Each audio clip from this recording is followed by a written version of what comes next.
Hello there. My name's Baron Abbey. I'm making this video, just a short video about a review of a few Hitchcock movies I thought you should like to see. And I'm making these movies because I believe that there needs to be more appreciation for good old movies. So I'm going to go over 5 Hitchcock movies that I enjoyed a lot. The first one is Saboteur, starring Robert Cummings and Priscilla Lane. They were the basic studio actors and actress of the time that the studio used. Now, Saboteur is a good story.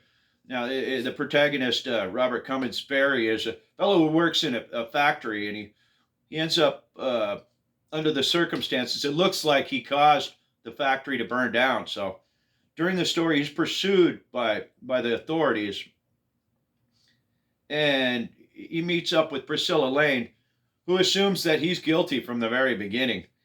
So he's got that working against him.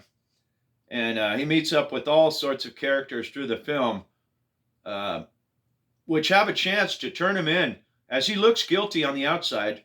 And he, fortunately, through fate, meets up with people who can see through by his heart that he is innocent. And it's a very moving story. All right, moving on to the next one. This is Lifeboat. It was 1944 with Tallulah Bankhead, William Bendix, and some other people I'm not quite as familiar with. The great part about this movie is it took place all in a lifeboat. Excuse me. The people in the lifeboat escaped from a ship. It may as well have been the Titanic or something like that, where they're the only survivors in the boat. And during the whole movie, they're trying to figure out how they're going to stay alive. Well, amidst this, a German submarine gets bombed in the distance, and one lone person gets aboard their boat. And it's during wartime, so they have a German aboard the boat, and they're all people that are aligned with the Allies.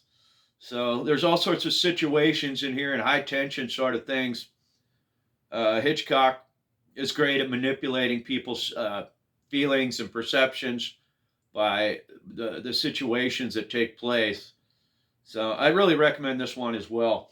The third one I'm going to review real quickly is North by Northwest. I think that came out in 1939. Of course, it has Jimmy Stewart and, or excuse me, Cary Grant with James Mason, Eva Marie Saint, and some other people whose names I'm not familiar with. Now, I'm not going to talk about this one for a long time. It has a great many locations that are part of the story. And, of course, Cary Grant and his acting makes it interesting. His interaction with his mother is hysterical, and I'm a big fan of James Mason.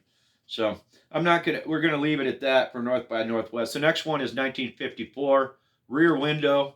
Now this is a great story with Grace Kelly as Jimmy Stewart's love interest. Now Jimmy Stewart is laid up. He had been in some sort of accident where he hurt his leg, so he's looking out.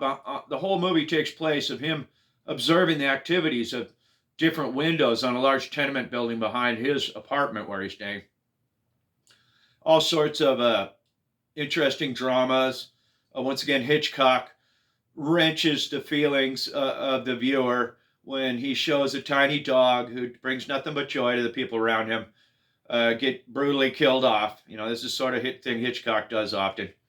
Um, Jimmy Stu- or I mean, yes, give me Jimmy Stewart does great in this movie. Now, this is my first video, so I hope you'll forgive me. This is just a run through to see how it goes. Um, the last movie I want to quickly review is Strangers on a Train, 1951. Now, this one has Robert Wagner with several other people that I'm not familiar with.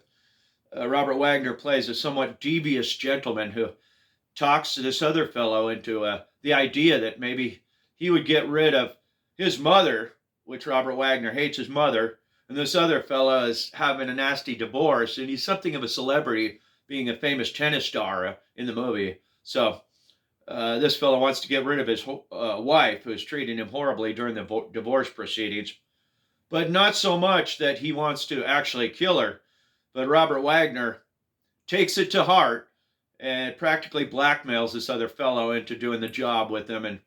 But he doesn't actually do it. But the other fellow, who's innocent, is trying to figure a way out of this. Now, Patricia Hitchcock plays the other fellow's part of the family member. Now he's in love with another gal, but he's going through this nasty divorce. So there you go. There's a good juicy plot for you to enjoy.